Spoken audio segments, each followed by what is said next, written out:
Let's do it. Okay. So, hello everyone. My name is Alana Sanchez, and I am currently a third-year student at UC Irvine. I am a criminology, law, and society major. Hello as well. My name is Malik Branch. I am currently a fourth-year student here at UC Irvine. I am also a criminology, law, and society major. I'm Rudy Acevedo. I'm a detective with the Los Angeles County Sheriff's Department Special Victims Bureau. Alana and I are both currently enrolled in a class titled Media Effects, Law, and Justice. This class focuses on interaction between law and media. With the media constantly evolving and continuing to be a part of our daily lives, the effects it has on an individual can shape their views and perceptions of the world. At times, the media could provide a misrepresentation towards those working in the legal profession through fictional TV shows, movies, and other times, the media can accurately portray the duties of those in the legal profession through documentaries. To reach our purpose in differentiating accurate media from inaccurate media, we chose to interview Detective Rudy Acevedo. We hope his real-world experience will be able to differentiate media prosecution from actual prosecution. How many years have you been with the LA County Special Victims Bureau? So I've been a police officer for 30 years, and I've been with the Special Victims Bureau for 15. What made you want to work for the Special Victims Bureau? I think that working. Basically, the Special Victims Bureau investigates all sexual assaults of all adults and children, and also does child abuse.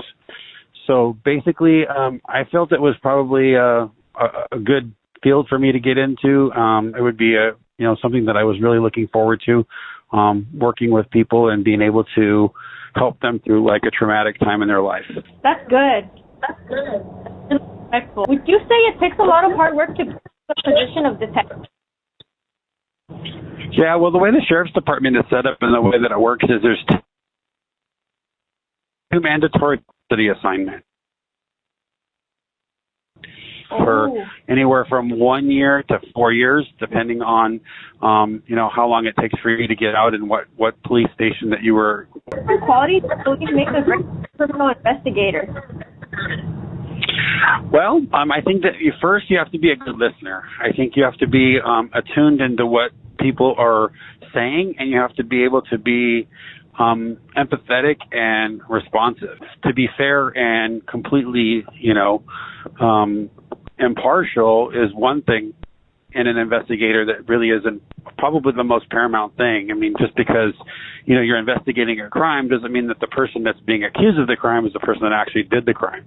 That's why we do a thorough investigation, is try to get as much evidence to either exonerate the person or implicate them in the crime. If you do watch like crime shows and stuff like that, for example, when it comes to viewing criminal justice media, what's your common source? Like, do you watch it on your TV, laptop, phone, or anything else that's like considered technological? For personal use, I just watch TV. I do enjoy some of the crime shows. I like Law and Order, and I like like the crime scene shows, like CSI. Those are pretty good. As far as like us actually using anything that's from the crime scene shows or using it in any way to affect or just affect our cases or affect the way we investigate something, we never do that.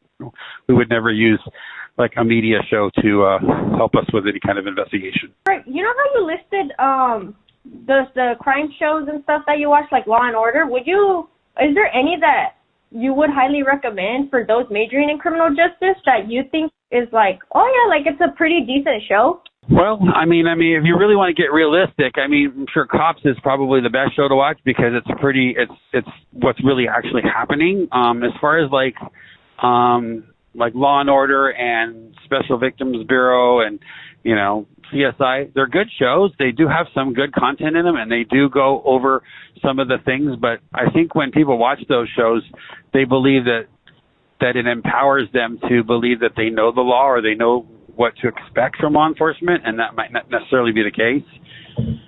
So I think that when we run into that issue, it's probably when it comes down to maybe, say, a trial, and then you get 12 people from the community, which would be jurors, and jurors come in and, they expect to see certain evidence in a case because they see it on TV.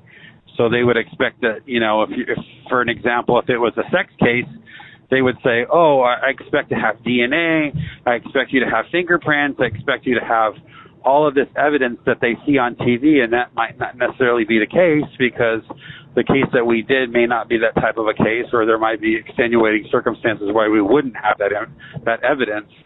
So I think that in some aspects, I think it's good that they understand what we do, but I think in some aspects it could be harmful as far as like their expectations of what reality is as opposed to what television or what they're accustomed to. So I have a quick question about just the similarities and differences of reality of crime, like in TV shows versus the reality that we live in. So can you possibly give us like just one example of how media show crime regards to prosecutions are similar or how they're different? I think there's a lot of examples, but I think that one of the glaring ones is obviously, in a TV show, they have an hour to show you what occurs. So I think that their timeline is very sped up. So, you'll see an investigator in a TV show get a case. They do a couple of quick interviews and investigations, and then they're in the courtroom, and then they're doing their court drama for a few minutes, and then all of a sudden there's a verdict. So people, I think in general, when they deal with law enforcement, they feel it's supposed to go that way. And the reality of it is that there's a lot of cases that an investigator may have, and he has to divide his time up between all of those cases. And then also interviewing people is very difficult too. I mean, if you think about everyone's schedule just to meet up to do this interview today, we had to do a lot of like pre-planning as to who would be available when and all of that. It's the same when an investigator is trying to get a hold of, witnesses or people that want to talk, and sometimes people don't want to talk, and then we have to track them down. So I think the length of time for an investigation is sometimes can be months and even years, depending on how lengthy and complex the case is. Yeah, that makes sense. So at times you would say the content depicted in crime media TV shows, they're realistic, or sometimes it's a bit exaggerating? Well, I think that it is realistic in some aspects, because obviously, they have advisors that are involved in law enforcement that do give them either ideas or tell them what is appropriate and not appropriate. But I think obviously some of the things that we do as law enforcement or as detectives is not glamorous, like sitting down and spending 2 weeks writing a report, or, investigating something that doesn't go anywhere, and all of our dead ends that don't go anywhere. They're not going to depict those, because that's not something that someone wants to watch. They want to see, some action. They want to see you find, blood, or they want to see you find the evidence, which we do, which does happen in our job, but it's not, the paramount thing that we do. The paramount thing that we do is a lot of like legwork and basically like tedious report writing and, other things to get, phone calls and things that maybe might not be depicted as something that would be something that you would want to watch when you're watching an action type TV show. Yeah, that makes sense. So in our recent class, we learned about cultivation theory, and cultivation theory is basically the more you watch the media, the more it shapes the reality and your perception of things. What concepts in particular do you feel represents the media in either a positive or negative way? Well, I think it can be both. I mean, I think the media is a very helpful tool in law enforcement, and the way that it would be helpful for law enforcement would say I have a case where there's a person that's done a crime, that person maybe had worked for a school or worked for a church or worked for a large organization, and I'm like, have access to, more victims at that place, but I don't know who those people would be. So we can reach out to the media and say, hey, look, we're doing this investigation. We believe this person may have committed some crimes. And then they would end up putting that person on the news and saying that, the sheriff's department is investigating these crimes. They believe there might be more victims. If you know anything about this crime, please contact them. And then people see that story on social media. They see it on, the TV, and then they call up and then they say, hey, you know what? I do know somebody that happened to, or they'll say, that happened to me. That guy did this to me.